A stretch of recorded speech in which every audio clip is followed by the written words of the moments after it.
저의 논문 주제는 인공지능 시대의 인간의 존엄성과 감시 사회라는 제목으로 논문을 발표하겠습니다.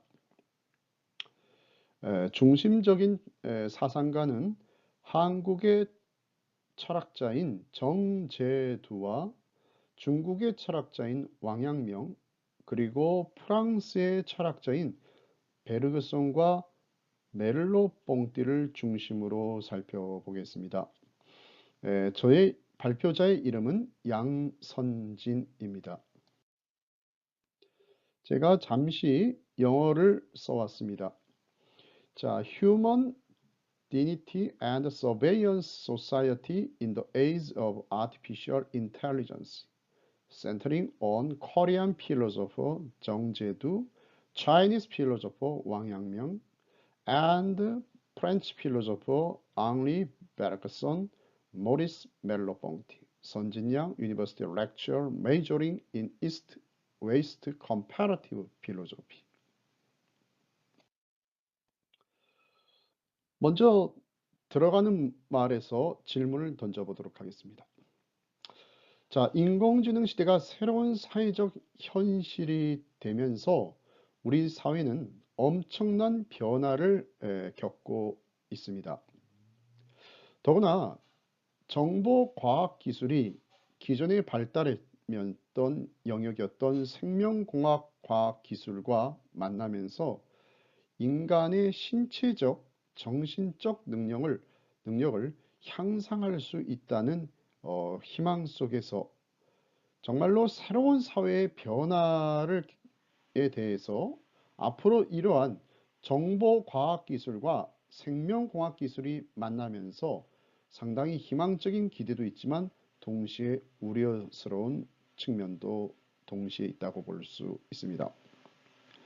자, 그래서 제 논문에서 살펴보고 싶은 것은 과학기술의 발전은 인간에게 진정으로 행복을 제공할 것인지, 두 번째, 인공지능 시대가 우리 사회 각 영역에 등장하면서 오늘날 현대인들은 인간에 대해서 근본적인 질문을 던지고 인간의 정체성이 도대체 무엇인가 하는 질문을 하게 됩니다. 참고로 말씀드리면 이 두 번째 질문은 제가 2016년도 12월 달에 한국양명학회에서 왕양명이라고 하는 중국의 철학자를 통해서 인공지능 시대의 과학기술 윤리라는 제목으로 이미 발표한 바가 있는 주제이기도 합니다.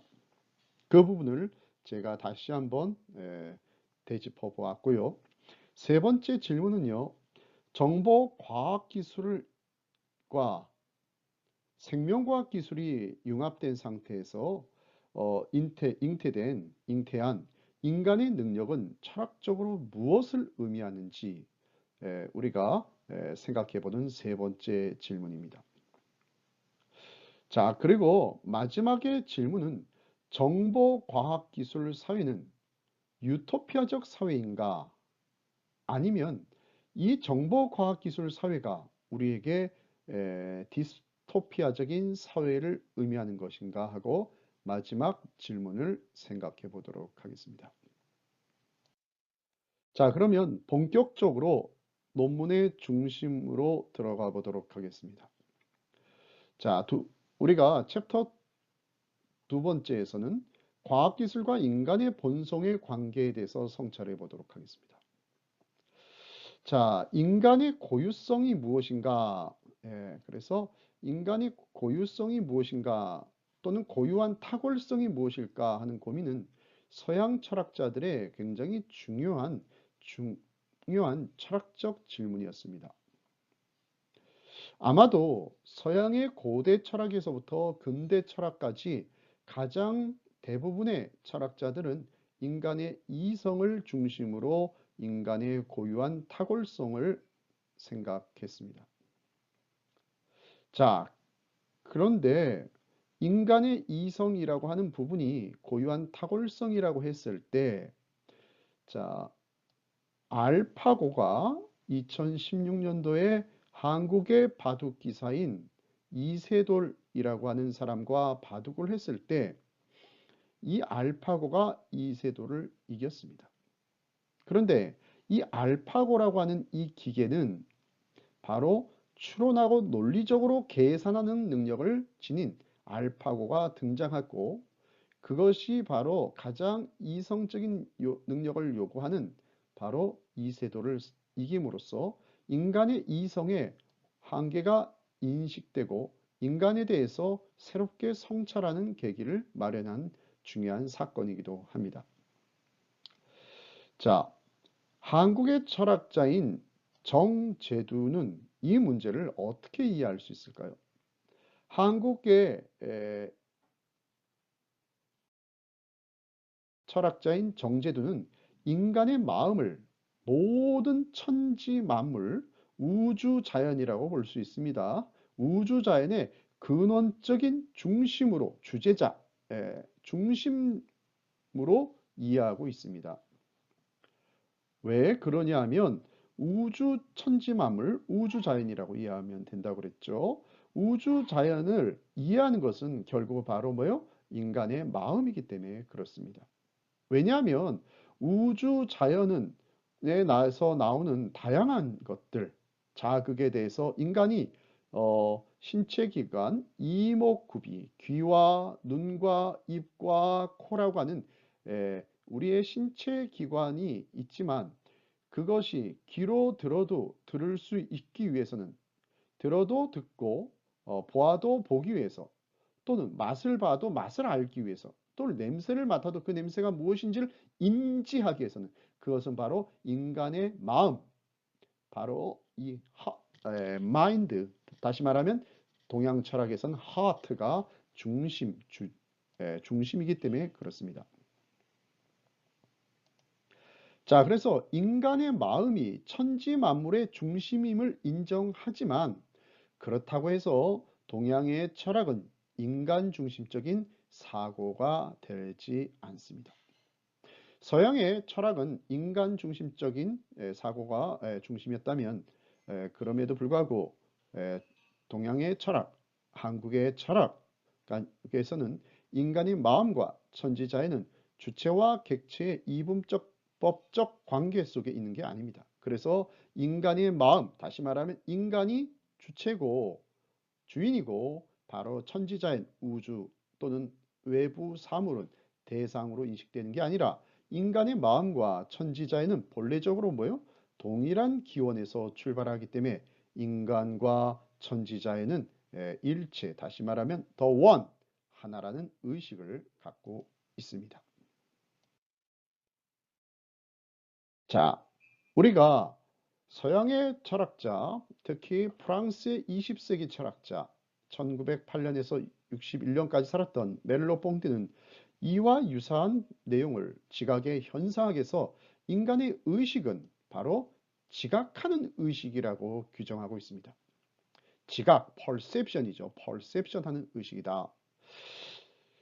자, 그리고 멜로 퐁티는 눈과 정신이라고 하는 책에서, 자신의 책에서요, 인간의 의식은 신체 기관의 다른 이름이다. 다시 말하면 인간의 의식, 다시 말하면 정신과 신체 기관은 떨어져 있지 않고, 그 신체 기관은 동시에 인간의 의식과 긴밀하게 연결되어 있다라고 긴밀하다고 규정하고 있어요. 더구나 그의 사상의 전환기를 맞이하는 가시적인 것과 비가시적인 것에서는 기존의 자신의 사유가, 다시 말하면 지각의 현상, 이 영역이나 눈과 정신의 영역이, 이 부분이 인간 중심적인 사고에 머물렀었다라고 하면서 스스로 자신의 이론을 비판합니다. 자, 그렇게 본다면, 후기의 관점에서 본다면 한국의 동양의 철학자인, 정확하게 얘기하면 한국의 철학자인 정제두의 사상과 멜로뽕띠의 사상은 모두 인간 중심적인 색채가 있지만, 그렇죠, 인간이 굉장히 중요한 역할을 하고 있다라고 보고 있어요. 그럼에도 불구하고 인간과 자연이 하나다라는 사상에서는 일치된 부분이 분명히 존재한다라고 볼 수 있을 겁니다. 자, 멜로뽕티에 앞선 프랑스의 동시에 철학자인 앙리 베르그송이라고 하는 사람은요, 인간의 고유한 특징을 뭐라고 규정하냐면 기존의 철학이 이성, 논리와 추론이라고 하는 추상적 사유 능력에서 보지 않고 뭐요? 구체적인 삶을 개선하고 가능케 하는 지성에서 인간의 지성을 설명하고 있다는 겁니다. 자, 이 점이 바로 기존의 서양 근대 철학자들과 다른 독특한 특징인데요. 그러면서 인간은 뭐냐? 자연 속에 주어져 있는 상태에서 단순히 거기에 적응하고 순응하는 것이 아니라 그 자연의 적인 요소를 바꾸고 변경시키는 문화적 존재이다라고 베르그손은 규정하고 있어요.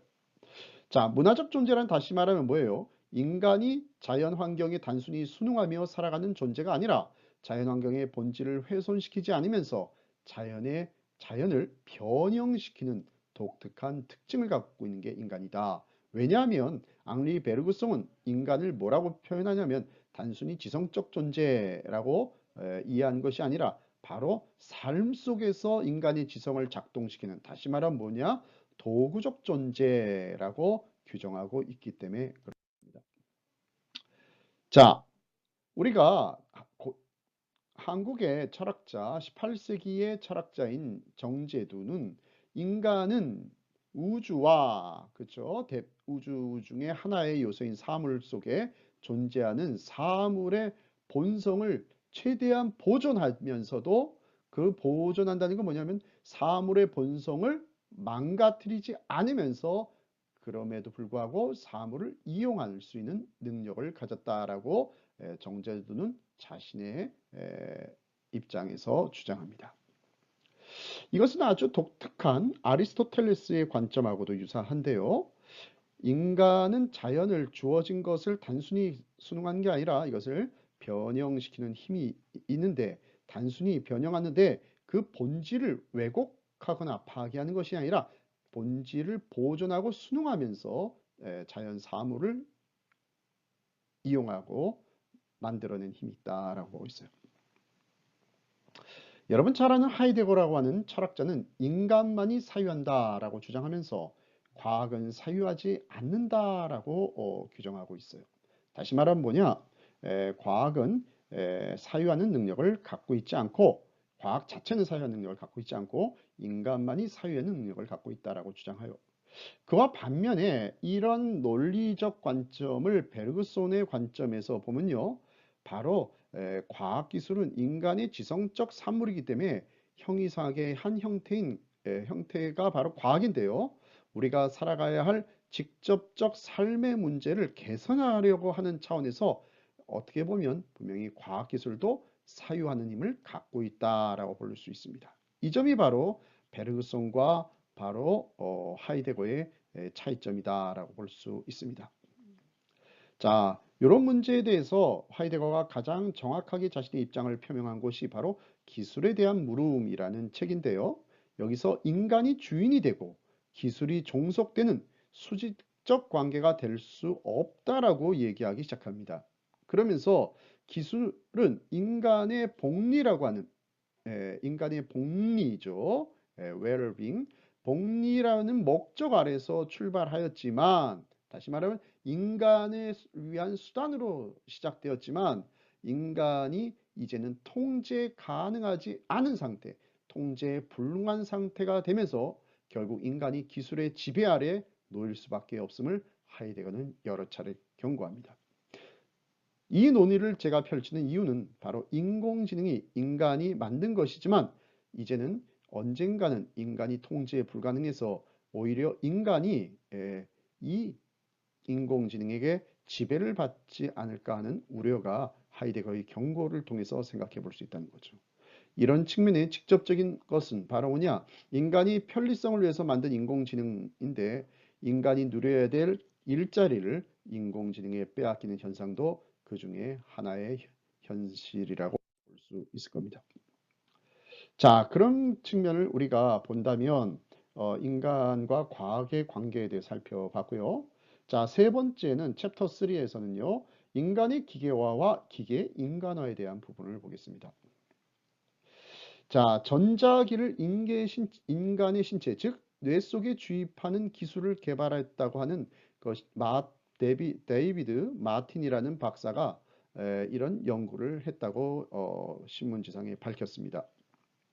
자, 이 연구는 뭐냐? 인간의 부드러운 내외 조직에 딱딱한 기계인 전자기기를 연결할 가능성이 과거에는 없었어요. 왜? 두 개의 조직이 전혀 다른 성질이었는데 이것을 매개시켜 줄 수 있는 폴리머라고 하는 물질에 의해서 정기적 성질을 띠고 있는 기계와 이온 성질을 띠고 있는 네 개의 동시에 연결할 가능성을 가졌다라고 연구 논문을 발표했습니다.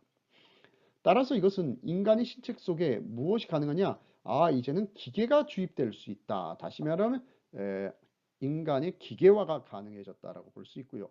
그래서 서로 연결되면서 상호적인 작용, 즉 상호작용하는 것, 즉 인간의 기계화가 강화되는 것이 공상과학 속의 소설이 아니라 하나의 실제로 실현될 날이 멀지 않았다는 걸 의미하는 겁니다. 자, 그래서 생명공학 기술에 힘입어서 인간의 신체적 특성의 기본적 요소인 이제 우리는 DNA를 해독하는 수준에 머무는 게 아니라 기술이 더욱 발달하면서 새로운 신체적 기능을 강화하고 이 기계를 주입함을 통해서 신체를 강화하고 인간이 수명이 연장될 가능성이 굉장히 커졌다라고 볼 수 있을 겁니다. 자, 그래서 인간의 신체 속에 물질이 내장되면 인간의 신체적 변형이 얼마든지 이제 가능해지게 될 것이고요. 그렇죠. 변형이 가능해지고 인공지능 기술에 힘입어 인간의 정신적 특성인 뇌와 기억의 능력이 굉장히 강화될 가능성이 커졌다라고 보입니다. 자, 동시에 우리가 네트워크 사회, 다시 말하면 이제 인터넷 뿐만이 아니라 사물 인터넷이 등장하면서 네트워크 사회가 도래하게 되었고요.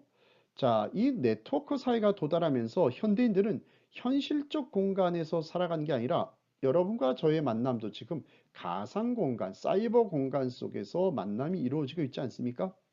자, 그런데 이제 네트워크 사회가 도래하면서 이제 현대인들은 현실적 공간과 가상 공간의 구분이 사라지고 있는 증강현실이 또 하나의 현실로 작동하는 사회가 분명히 우리의 현실이 되었다라고 볼 수 있습니다.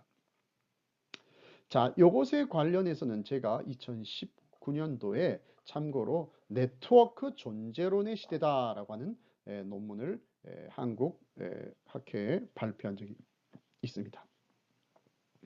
자, 그래서 인간의 신체, 즉 인간의 몸이 감각적 현실 세계로부터 점점 멀어지고 있다.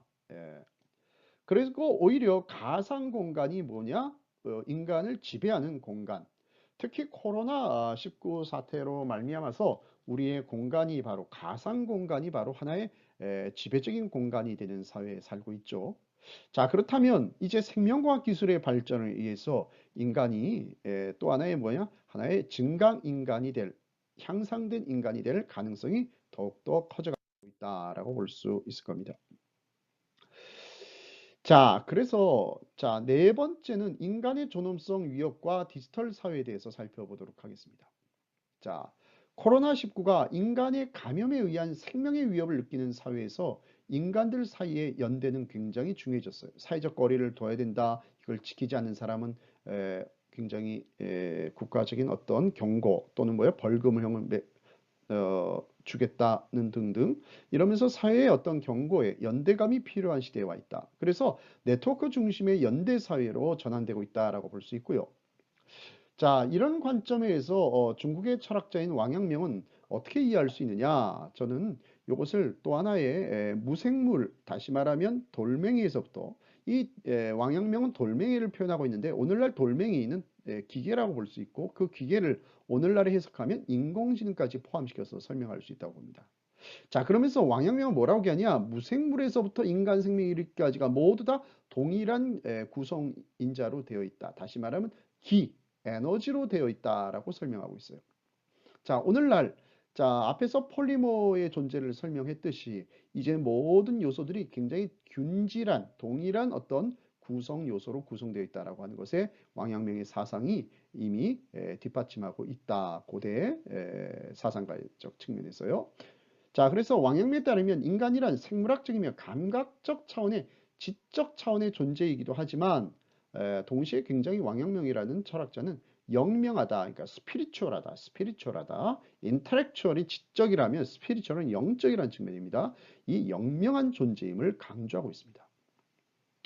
자, 그러면 이러한 유사한 부분이 바로 베르그송의 사유에서도 등장하는데 베르그송도 무생물, 식물, 동물 모두 인간의 의식이 동일한 기원에서 왔다라고 보는 진화론적 입장에 있습니다. 자, 그래서 베르그송의 입장에 따른다면 제가 진화론적인 측면을 굉장히 찬성하는 부분은 아니지만 그럼에도 불구하고 베르그송의 관점에 따르면 의식이 잠자고 있는 상태가 바로 뭐냐? 무생물이다. 의식이 없는 게 아니라 nothing이 아니라 잠자고 있다. 잠자고 있다는 거죠.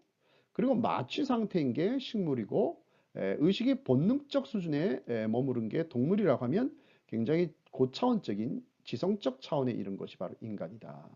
그래서 인간 의식의 가장 주변에 자리 잡은 것이 다시 말하면 본능이고 가장 중심에 있는 게 바로 인간의 지성이다. 이렇게 말할 수 있을 겁니다.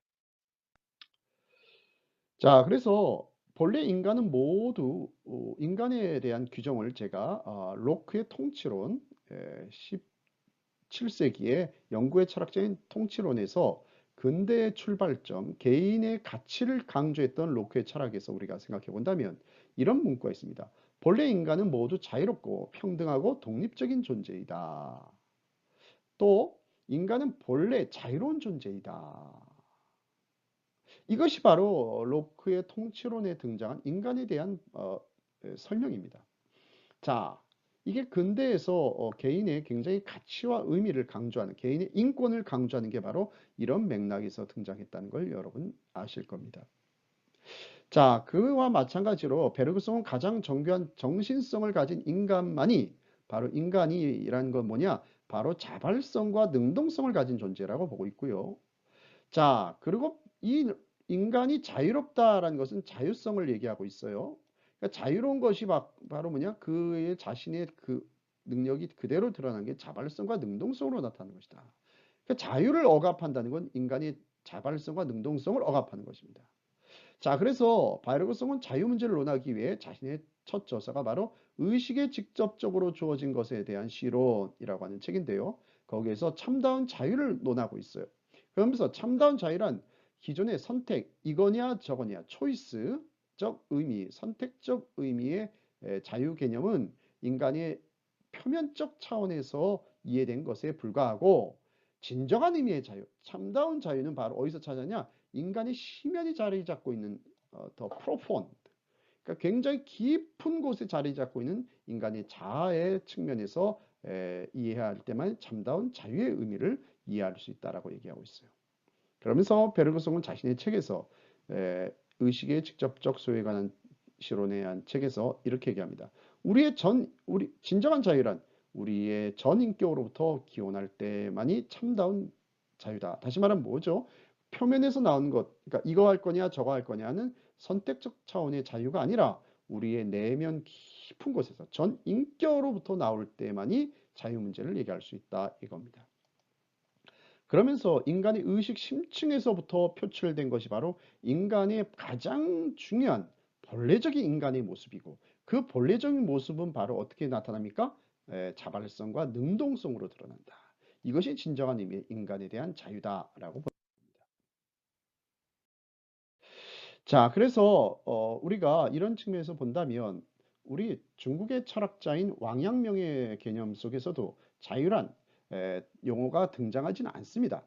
그런데 베르그송의 관점과 연결해서 이해한다면 바로 베르그송의 관점에 의하면 인간이 본래성이 회복된 것 자유란 의미로 이해한다면 왕陽明의 개념 속에도 자유 개념은 있다. 그것은 뭐냐?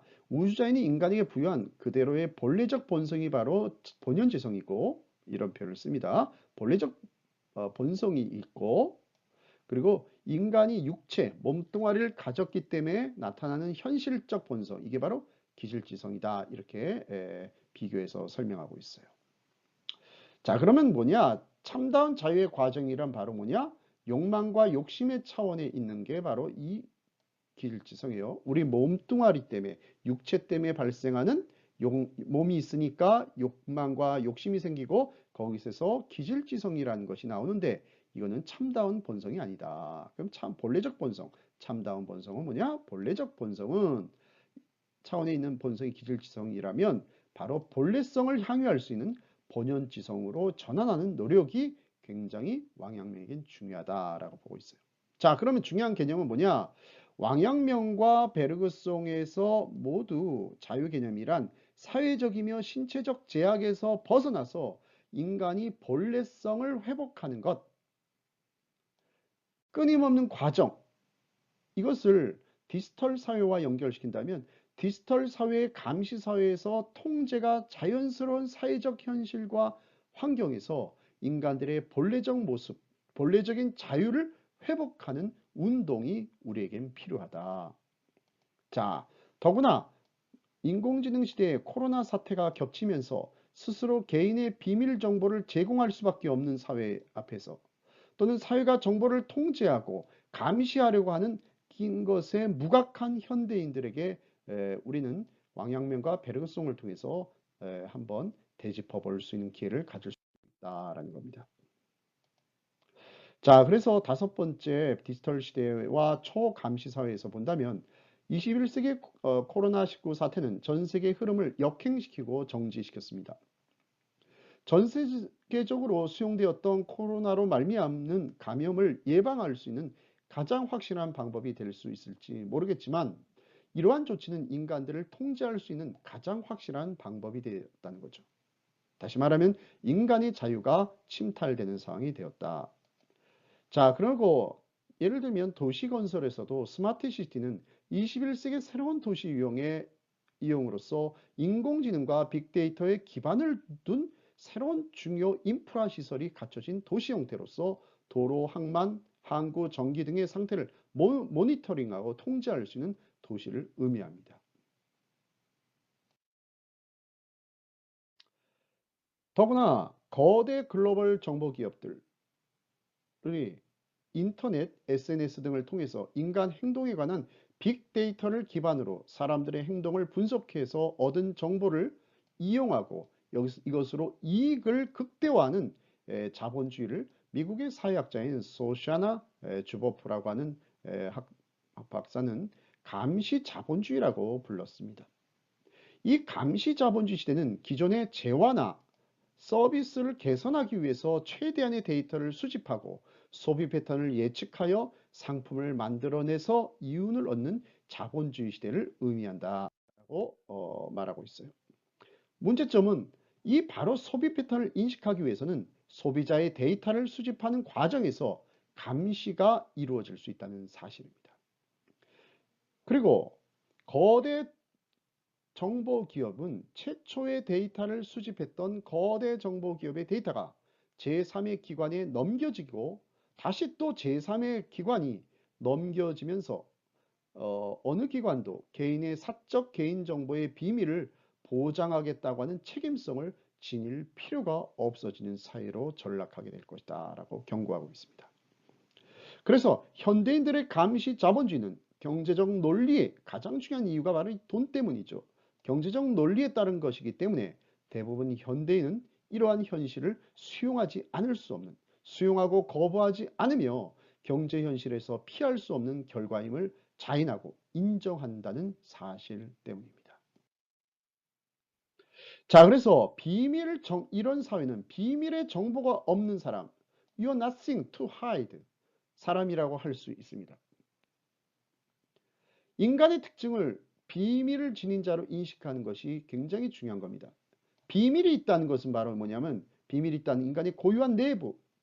자, 베르그송의 관점에 의하면 심층적 자, 우리가 유학에서 말한 본연 왕陽明의 관점에 의한 본연지성이 있다는 의미로 규정할 수도 있을 겁니다. 인간이 비밀이 있다. 자신의 고유한 내부가 있다. 라는 이유로 인간의 정체성과 자율성을 지녔다라고 설명할 수 있으며 이러한 사람만이 인간의 자기 결정권을 지닌 자다라고 말할 수 있을 겁니다. 자, 빅데이터에 기반한 인공지능 시대의 중앙 집권적 정보 시스템이 코로나19 사태가 오면서 인간 정보와 생체 시스템의 감시 체제의 정당성을 제공하면서 인간 내면의 새로운 통제 가능성이 가속화되고 있다고 유발 하라리 교수는 아주 강렬하게 경고하고 있죠. 자, 이제 마무리를 짓겠습니다. 인간은 지적 능력이 현실적으로 구현될 때는 과학기술로 나타납니다. 과학기술의 발전은 오늘날 인공지능을 탄생시켰습니다. 빅데이터에 기반한 인공지능 기술이 생명과학 기술과 접목되면서 인간의 외적 환경을 개선하는 데 머무는 것이 아니라 인간 내부의 유전자를 해독하려는 욕망에 멈추지 않고 인간들이 원하는 방향으로 유전 정보를 조작하고 변경하려고 하는 시대에 살고 있습니다. 정보과학기술과 생명공학 기술이 만나면서 인간의 신체를 개조하려는 차원에 그치는 것이 아니라 인간 내부의 정보, 즉 생체 시스템 정보를 외부에서 해독하고 통제할 가능성이 굉장히 커졌다는 겁니다. 미국의 역사학자인 후쿠야마가 자신의 저서인 역사의 종말과 마지막 인간에서 언급했듯이 오늘날 자유민주주의와 공산주의 갈등은 종식되었다라고 볼 수 있지만 종식되면서 공산주의가 사회의 표면에서 사라졌지만 다른 양상으로 나타나고 있습니다. 자유민주주의 국가들의 경제체제인 자본주의는 전 세계적 경제체제로서 역할을 하게 되었습니다. 동시에 정보가 해독되고 감시되는 과정에서 개인의 고유한 내면이 노출되는 사회로 전락할 위험이 있지만 정보가 자본이 되는 시대에 거스르기 힘든 자본주의의 메커니즘이 되었습니다. 이러한 사회적 현실 앞에서 개인들은 어떠한 자세를 취해야 할지 지혜를 모아야 할 것이며 지혜를 모으기 위해서 동서양의 철학자들을 통해서 고민하는 기회를 얻고자